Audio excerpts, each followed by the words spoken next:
Longwood Gardens, one of the world's foremost gardens, was carved from a beautiful and natural setting by some unique individuals. Its history dates back more than 2 centuries.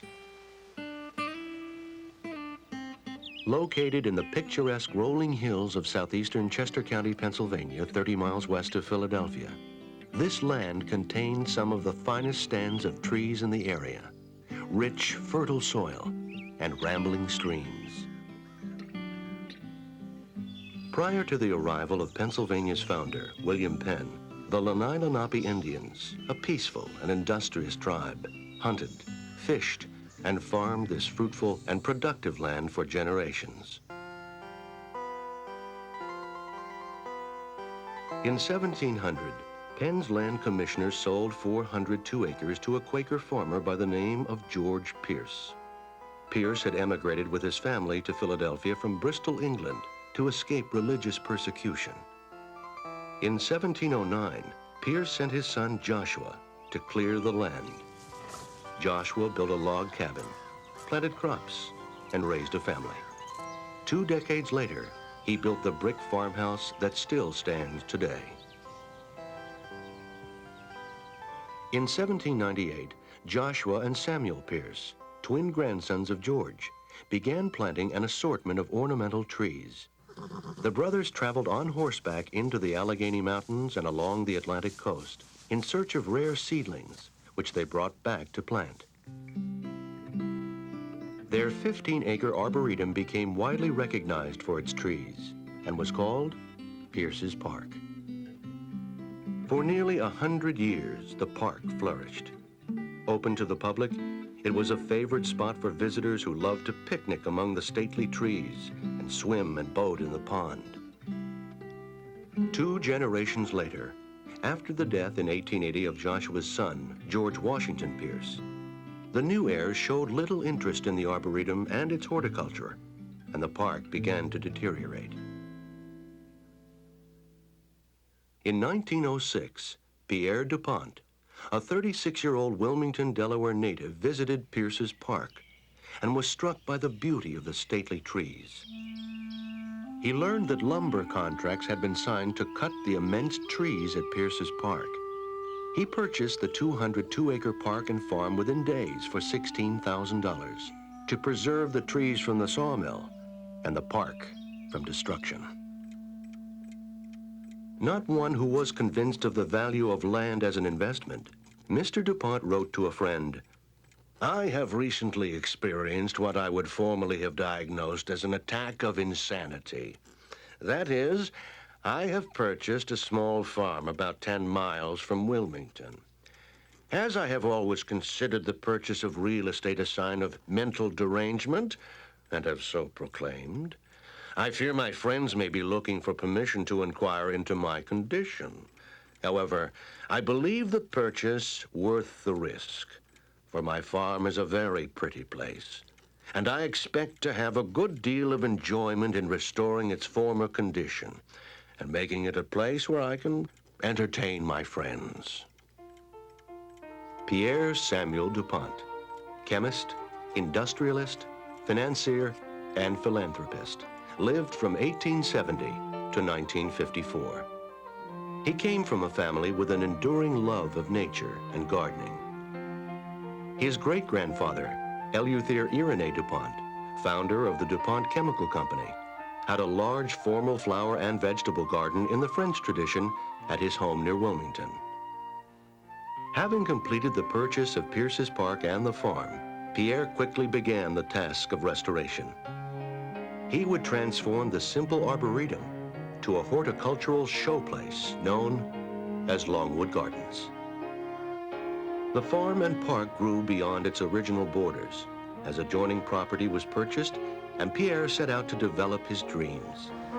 He personally designed the outdoor gardens over a period of 4 decades, using garden books and inspiration received from his travels to many of the gardens of Italy and France, as well as to the great world's fairs. In 1907, Pierre designed his first garden at Longwood, the 600-foot-long flower garden walk.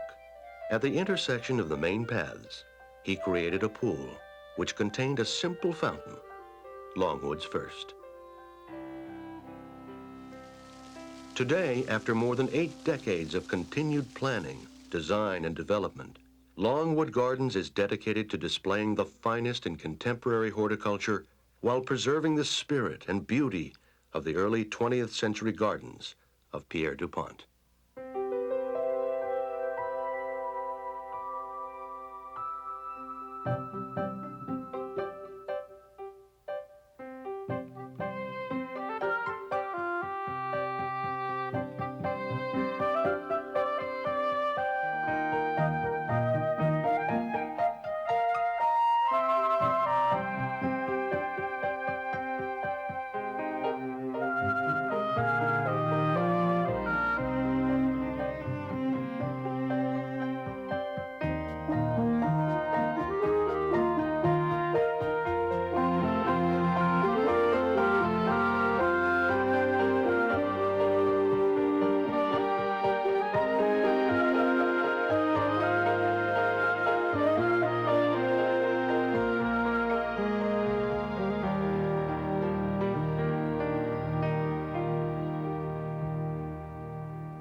Pierre DuPont delighted in creating surprises for his friends and established an annual garden party to which he invited a wide circle of guests.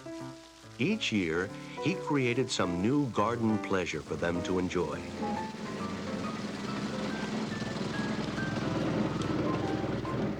The first of these garden parties took place in June of 1909. With 400 guests dining on deviled crab, ham, and chicken salad, a military band entertained, with fireworks capping the evening. In 1914, Mr. DuPont married Alice Beelan. Together they hosted the garden parties, many of which introduced Longwood's new features as they were completed in the 1920s and 30s. These included the open-air theater, conservatories, Italian water garden, and the main fountain garden.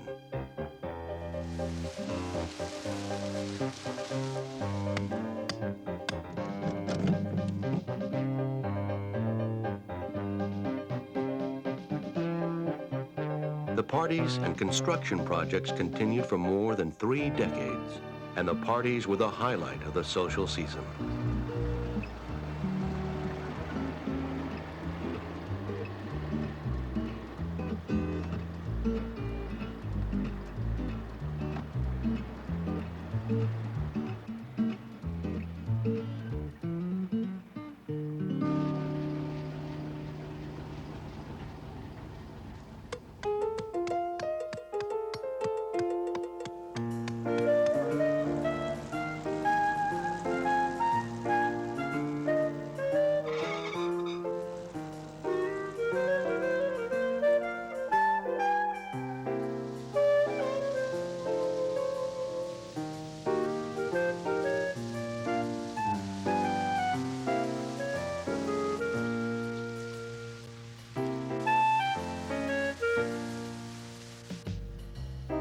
The last garden party with Pierre as host was in 1940, when the guest list had grown to 1,200 friends.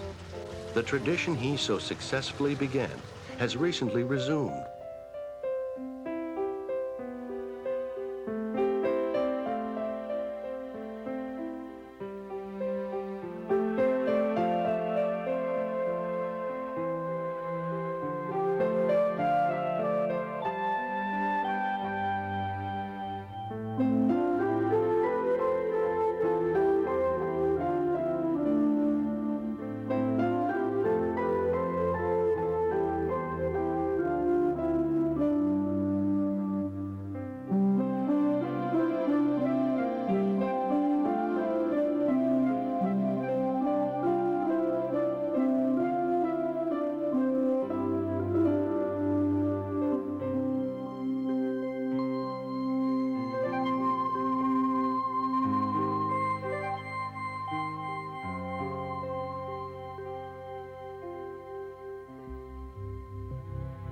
Today, it takes 180 full-time employees, assisted by another 90 part-time workers and 60 students and volunteers to maintain the displays and programs.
I'm the display specialist here at Longwood, and part of my job responsibility is designing the Mum Festival display for the Main and East Conservatory. Well, we're going to wait to do the 23A East last. Usually a month before we install the display, the production foreman, display foreman, and the section gardener and I will sit down with the plans to make sure the crops are the correct heights and the display looks correct. And that should look real good, Sharon.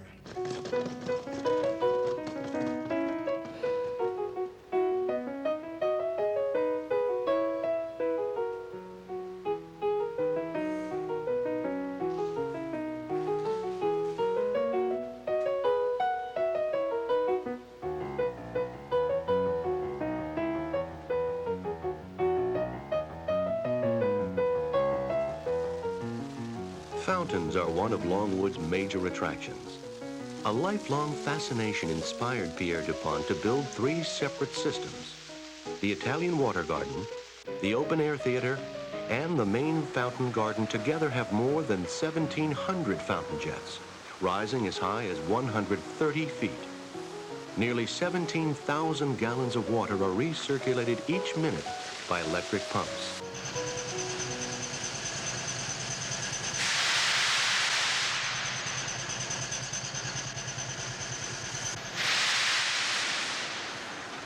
To control Longwood's many fountains, consoles with hundreds of switches and levers were manually operated from the 1920s through the 1960s.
In 1980, music was added to the nighttime fountain displays, and the fountains were choreographed to the music. Computers were installed beginning in the mid-80s to make highly sophisticated programs possible.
Since 1955, Longwood Gardens has had an applied research program in ornamental horticulture, emphasizing the culture and propagation of rare, exotic, and difficult-to-grow plants.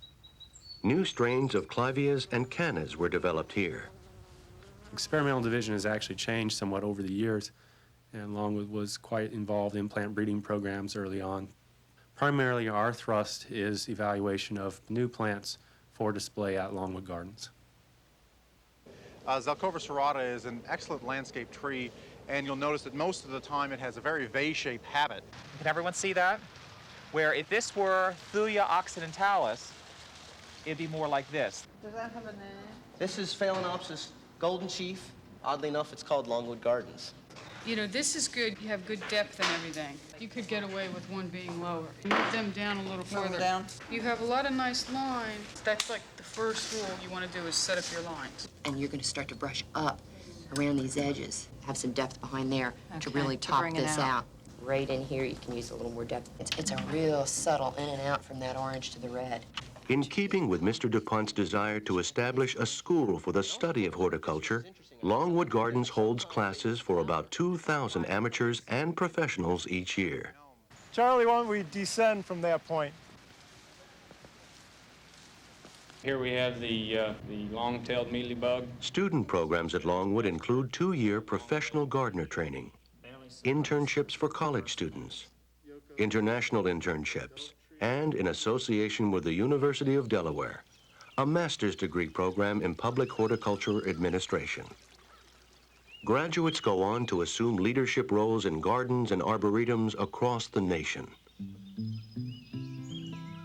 More than 800,000 visitors come to Longwood Gardens each year from every part of the globe. Through educational programs, research, and beautiful exhibits, Longwood's continuing influence is felt throughout the entire horticultural world.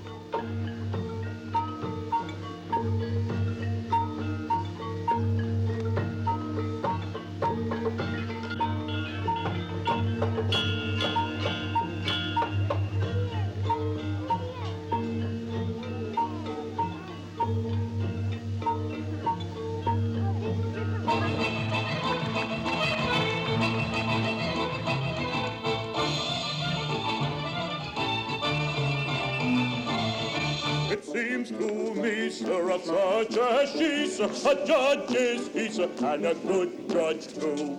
Oh, joy unbounded, with wells surrounded, the knell is sounded of grief and woe. It seems to me, sir, of such as she, sir, a judge is he, sir, and a good judge too.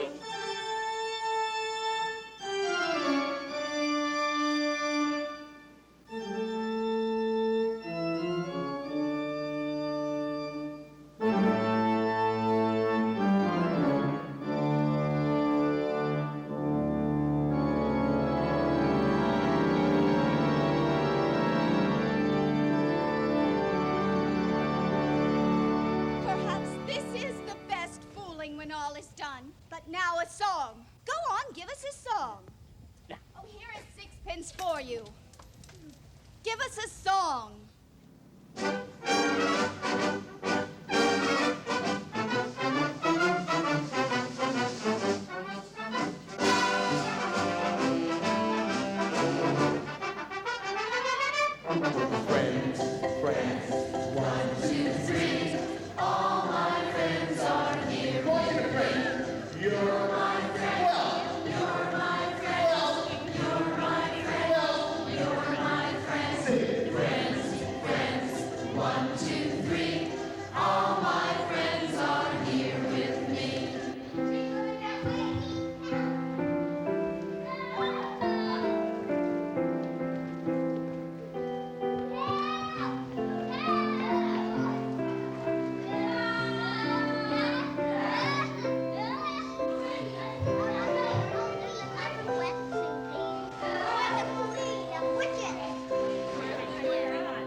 Just reach a hold of him and pull him right out of there.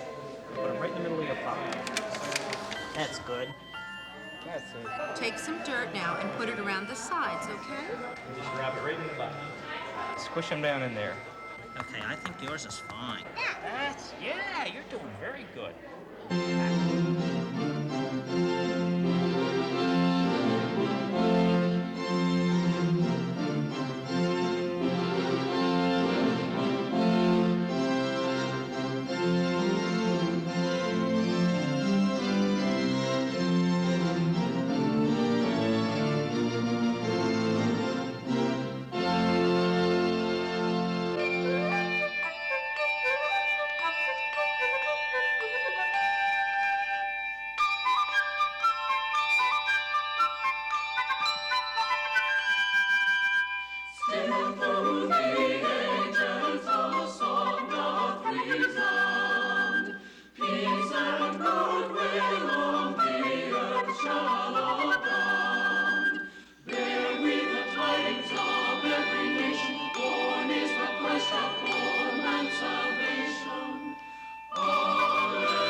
We wish you a Merry Christmas. We wish you a Merry Christmas. We wish you a Merry Christmas and a Happy New Year.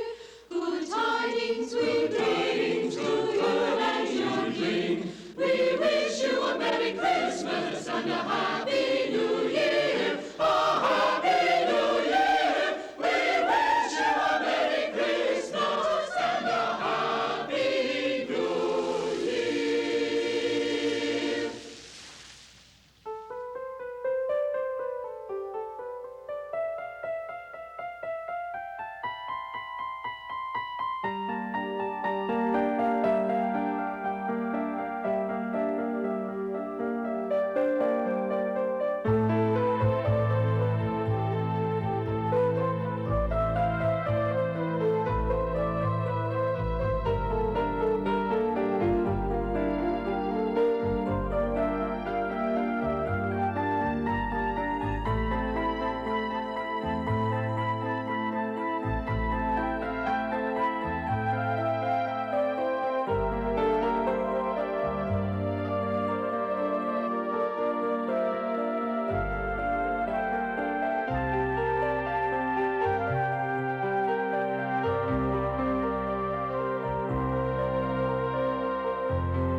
Pierre Samuel Dupont died in 1954. Long before his death, however, he arranged for Longwood Gardens to continue as a horticultural display garden open to the public by creating and funding a not-for-profit corporation governed by a board of trustees.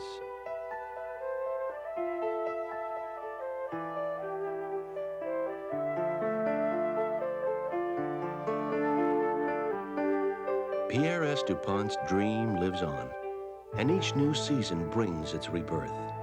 It all happens thanks to the foresight and vision of this remarkable man. Today, Pierre Dupont's vision continues through the dedication, hard work, and talents of scores of special people who have devoted their energies and creativity to seeing that Longwood Gardens remains the ultimate garden treasure.